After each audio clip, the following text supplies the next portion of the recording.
Good morning बच्चों। अपनी पिछली कक्षाओं में हम बचपन नामक पाठ पढ़ रहे थे जो कृष्णा सोपती द्वारा लिखा गया था, जिसमें उन्होंने अपने बचपन के बारे में बताया था। तो बच्चों, आज सीधे हम अपने प्रश्न उत्तरों पर आते हैं। आज मैं आपको प्रश्न उत्तर समझाऊंगी, ठीक है। और अगली कक्षा में मैं उसका वीडियो आपको भेजूंगी, उसका पीडीएफ बच्चों, सॉरी, वीडियो आज बना रही हूँ और उसको लिखने के लिए अगली कक्षा में भेजूंगी।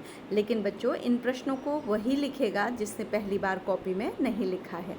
अगर आपने पहली बार कॉपी में नहीं लिखा है तो अगली बार जो भी प्रश्न उत्तर आपके पास आएंगे लिखित रूप में, उनको आप अपनी कॉपी में अवश्य लिखेंगे।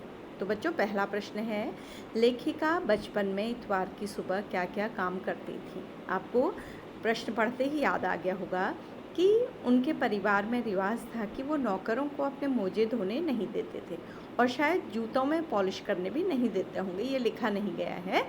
तो उत्तर है कि बचपन में इतवार के दिन लेखिका पहले अपने मोजे साफ करती थी और उसके पश्चात वो अपने जूते कपड़े और ब्रश से रगड़कर चमकाती थी।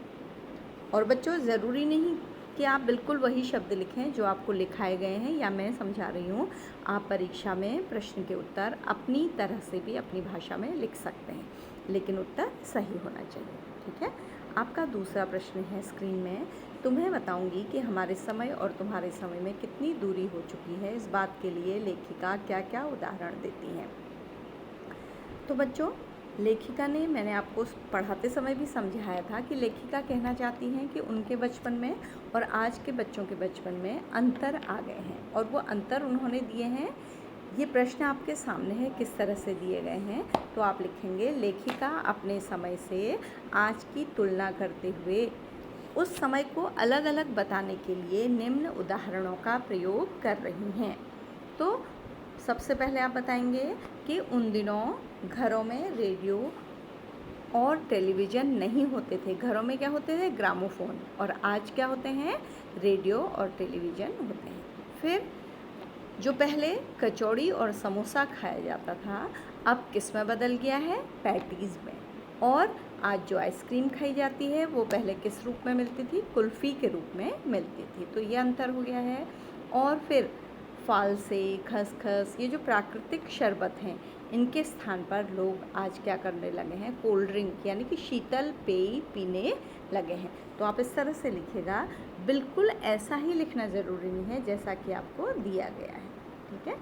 नंबर 3, पाठ से पता करके लिखो कि लेखिका को चश्मा क्यों लगाना पड़ा। चश्मा लगाने पर उनके चचेरे भाई ने उन्हें क्या कहकर चिढ़ाया था। तो आपने देखा है कि लेखिका ने स्वयं कहा कि उनकी गलती थी कि वो रात में पढ़ाई करती थी, दिन में नहीं करती थी, इसलिए उन्हें चश्मा लगाना पड़ा। और उनकी जो चचेरे भाई थे वो उन्हें चिढ़ाया करते थे कि कहते थे कि आँख पर चश्मा लगाया ताकि सूझे दूर की, यह नहीं लड़की को मालूम सूरत बनी लंगूर की। इसे आप कविता के फॉर्म में ही लिखेंगे, गद्य की तरह नहीं लिखेंगे, ठीक है। तो बच्चों, ये भी आपने पढ़ा है और समझाया है। प्रश्न 4, लेखिका अपने बचपन में कौन कौन सी चीज़ें मज़ा लेकर खाती थी, उनमें से प्रमुख फलों के नाम लिखो। तो लेखिका को क्या क्या पसंद था ये भी उन्होंने बताया है। उन्होंने बताया है कि लेखिका अपने बचपन में चॉकलेट बहुत मज़े से खाती थी। आपको याद है कि वो चॉकलेट को जल्दी ख़त्म नहीं करती थी, पहले घर जाकर रख देती थी और रात में खाने के पश्चात बिस्तर में आराम से खाती थी उसको। और इसके अलावा कुल्फ़ी, शहतूत, फालसे के शरबत, इस तरह की चीज़ें खाती थी।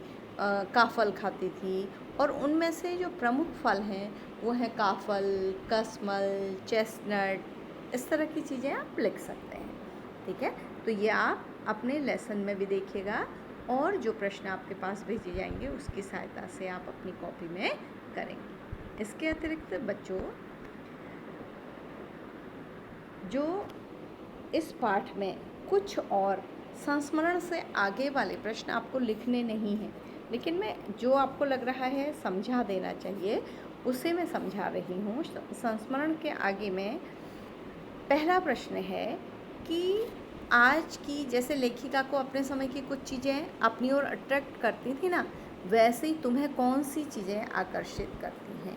तो आज तो बच्चों किसका ज़माना है, कंप्यूटर, टेलीविज़न, इंटरनेट का ज़माना है, मोबाइल, रोबोट, है ना, छोटी छोटी हॉट व्हील कार, तो वो चीज़ें आप लिखेंगे कि आपको अपनी तरफ आकर्षित करती हैं। इसके अलावा गाड़ियों के अलग अलग जो मॉडल हैं वो आपको अच्छे लगते हैं, बाइक अच्छी लगती हैं, अलग अलग तरह की साइकिलें अच्छी लगती हैं। तो आप अपने मन से इसको लिखिएगा कि आपको कौन सी चीज़ें अट्रैक्ट करती हैं। अगला है अपने बचपन की किसी मनमोहक घटना को याद करके विस्तार से लिखो। ये भी आपका क्वेश्चन समझने के लिए है, ऊपर वाला भी, बस बुक में ही पेंसिल से ये नाम लिख लीजिएगा, ठीक है। और अगर बुक नहीं है तो कहीं कॉपी में पेंसिल से कर लीजिएगा। तो अपने बचपन की एक घटना आपको सोचनी है, लिखनी है, और अपनी मम्मा को या पेरेंट्स को क्या करिएगा, सुनाने की कोशिश करिएगा बच्चों। तो इससे आपको ये पार्ट बहुत दिनों तक याद रहेगा। अगला है बच्चों, इसमें बताया गया है कि क्रियाओं से भाववाचक संज्ञा बनती हैं। जैसे खेलना होता है ना बच्चों, उससे खेल जो है भाववाचक संज्ञा है, ठीक है। खेलना क्रिया है और खेल भाववाचक खेल है। तो क्रिया और भाववाचक संज्ञा तो कैसे बनेंगे, जैसे गूंजना से गूंज बना है, लिखा है आपके सामने स्क्रीन पर, उभार, उभरना, दौड़ना, दौड़, चढ़ना, चढ़ाई, चाल, चलन, गहराना, गहराई, खींचना, खींच, बदलना, बदलाव। तो बदलना क्या है, एक चीज़ प्रोसेस में क्या है वो बदल रही है, और बदलाव है जैसे समाज में बदलाव आ गया है, तो बदलाव शब्द को हम ठीक से देख नहीं सकते। भाववाचक संज्ञाएं क्या होती हैं, एब्स्ट्रैक्ट नाउन, जिसे हम महसूस कर सकते हैं, सामने देख नहीं सकते। और क्रिया क्या है बच्चों, वर्ब, जिन शब्दों से काम का करना या होना पाया जाता है। अगले में आपको बताया गया है विशेषण। देखिए प्रश्न पूरा दिया गया है, 4 दिन, कुछ व्यक्ति, 1 लीटर दूध आदि शब्दों के प्रयोग पर ध्यान दो तो पता चलेगा कि इसमें 4, कुछ, 1 लीटर शब्द से संख्या या परिमाण का आभास होता है। या हमें संख्या बताई जा रही है, फिगर्स बताई जा रही हैं, या क्वांटिटी बताई जा रही है, परिमाण, नापतोल, कितना है वो चीज़। क्योंकि ये इसे क्या कहा जाता है बच्चों, संख्यावाची विशेषण कहा जाता है, परिमाणवाची विशेषण कहा जाता है। तो इसमें संख्याएं निश्चित भी होती हैं और अनिश्चित भी। जैसे मैं कहूँ कि 4 लड़के आ रहे हैं बच्चों, तो संख्या निश्चित है। अगर मैं कहूँ कुछ लड़के आ रहे हैं, तो संख्या क्या हो गई, अनिश्चित। ऐसे ही मैं कहूँ कि 1 लीटर दूध, तो वो क्या है, निश्चित परिमाण है। और अगर मैं कहूँ कि कुछ दूध, तो इसे क्या कहते हैं, अनिश्चित परिमाणवाचक संज्ञा कहते हैं। अब यहाँ देखिए, जो मुझे 2 दर्जन केले चाहिए, तो 2 दर्जन में क्या है, निश्चित चीज़ बताई गई है, तो निश्चित परिमाणवाचक संख्या है, विशेषण है, क्योंकि इसमें निश्चित परिमाणवाचक संख्या को बताया गया है। 2 किलो अनाज, ये भी निश्चित परिमाणवाचक संख्या है। कुछ बच्चे आ रहे हैं, एग्जैक्ट पता नहीं है, तो इसे अनिश्चित परिमाणवाचक संख्या कहेंगे। सभी लोग हंस रहे थे, सभी लोग में भी पता नहीं है कितने लोग, तो ये भी क्या है, जो है सभी लोग में भी अनिश्चित परिमाणवाचक संख्या है। तुम्हारा नाम सुंदर है, ये सार्वनामिक परिमाणवाचक विशेषण है। दूसरा, सुंदर भी जो है वो गुणवाचक विशेषण है। तो बच्चों विशेषण आपको कक्षा में व्याकरण में पूरा पढ़ाया जाएगा, तब ये शब्द आपको अच्छी तरह से समझ में आ जाएंगे। वैसे भी ये आपको खाली पढ़ना है, काम इसका कॉपी में नहीं करना है। कॉपी में क्या करने हैं आपको, 4 प्रश्न करने हैं, जिनको मैं अपने अगले क्लास में आपके लिए PDF के रूप में पोस्ट करूँगी बच्चों। तो आज आपको केवल पढ़ाई करनी है और अगर आपने लिखित काम नहीं किया है तो उसके लिए आपको तैयार रहना है। लिखित काम जल्दी ही अगली कक्षा में आपको मिल जाएगा। तो बच्चों धीरे धीरे आप अपना काम करिएगा। आपके लिए एक दिन में ज़्यादा बर्डन नहीं होना चाहिए।